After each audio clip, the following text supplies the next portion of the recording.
That was work last night. It really was. I felt like I was working, not enjoying. Daniel Carlson's last-second field goal kept the Raiders' playoff hopes alive. After beating the shorthanded Browns, they sit at 7-7, and everybody's within striking distance of a wild card spot. You know, the Raiders have had a crazy up-and-down season. Started out 3-0. Then you had the once promising year turn into a nightmare. They fired John Gruden, and then the Raiders released former first-round pick Henry Ruggs after a horrific car accident. Off-the-field struggles translated to on-the-field struggles. They lost big to division rival Kansas City.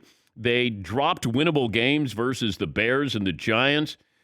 You know, Vegas has kept their playoff hopes alive, though. They got an interim head coach, and somehow, some way, they've remained competitive. COVID's affected everybody in the NFL, and maybe they get lucky. Maybe they sneak into the playoffs. And you're watching last night, and you probably came away with the same feeling I had. Neither team deserved to win last night. And I'm watching the Bears. Everybody wanted Justin Fields in there. And I said, be careful what you ask for, because the Bears aren't good. I mean, we look at Jacksonville and go, well, Jacksonville's never good, or the Jets are never good. Well, the Bears don't have an offensive line. They don't have any weapons. You get an by the way touchdown at the end of the game, but, you know, and then you look at the Vikings and you're going, you can't carve up that secondary. That's one of those wins where if you're a Vikings fan, you go, damn, we didn't look good at all. You know, you had Kirk D. Cousins didn't throw for 100 yards against the Bears. I mean, he got the win, but that's one of those games where you come away with a few more questions in victory. Now, the Bears got a ton of questions attached to them. Here's their quarterback, Justin Fields. Justin, what was your assessment on the red zone difficulties tonight? A pronounced struggle to get in. Shooting ourselves in the foot. I think we did that starting with me with the fumble in, the first quarter. So I think we just have to correct those things, correct the, self-made mistakes and get rid of them. And I think we won the ballgame tonight. Yeah, you didn't shoot yourself in the foot because you would have missed. You tried to. Wow. No. Wow. No, it's bad. Bad. Wow. Vikings handle the Bears, and the Raiders beat the Browns by 2. You know, the bigger story with the Browns is what could have been this year, what was supposed to be this year. They had a lot of people on the bandwagon thinking they're going to go to the AFC title game, and they lose again. And I know everybody's affected by COVID, and you got your third-string quarterback there.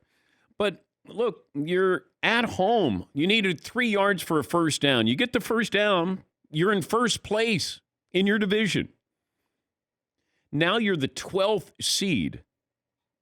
You would have been the 4th seed. And you got a tough schedule here. The final 3 games. Going to be very difficult for the Cleveland Browns to make the playoffs. And I've been saying that the Browns needed to be patient with Baker Mayfield because let's wait and see if you want to give him that big contract. He hadn't been able to play. I don't know if he's answered any of these questions. Feels like there's a disconnect between coach and quarterback. There was a disconnect between quarterback and wide receiver, and maybe the issue is the quarterback in question here. He needs to be more of a quarterback and be hopefully available for his team to be able to play in these last 3 games. Maybe you see something out of him. You know, if he wins these 3 games, they go 10-7, okay. Then, maybe that's going to answer some questions for Baker Mayfield. But right now, it's a big question mark on extending him because I haven't seen improvement.